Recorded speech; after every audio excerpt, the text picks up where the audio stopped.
அனைவருக்கும் வணக்கம். இந்திய அரசு சட்டம் ஆகஸ்ட் 2, 1858 1857 சிப்பாய் கழகத்தை தொடர்ந்து இயற்றப்பட்டது. இந்த சட்டம் act for good government of India என்று அழைக்கப்படுகிறது. பிரிட்டிஷ் கிழக்கிந்திய கம்பெனி ஆட்சி முடிவு பெற்றது. இந்தியா இங்கிலாந்து அரசின் நேரடி கட்டுப்பாட்டிற்கு வந்தது.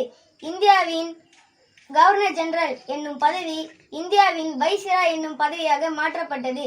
இந்தியாவின் முதல் வைசிராய் கானிங் பிரபு இங்கிலாந்து அரசின் சார்பாக இந்தியாவை நிர்வகிக்க இந்திய அரசு செயலாளர் என்னும் பதவி உருவாக்கப்பட்டது.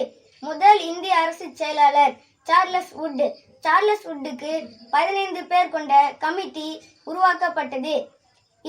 இதன்படி 4 பேர் கொண்ட குழுவும் போர்ட் ஆஃப் கண்ட்ரோல் கலைக்கப்பட்டது.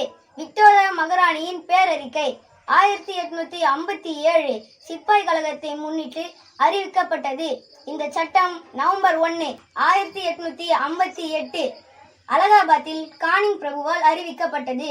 இந்த சட்டம் இந்தியாவின் உரிமை சாசனம் என்றும் மேக்னா கர்த்தா என்றும் அழைக்கப்படுகிறது. நன்றி, வணக்கம்.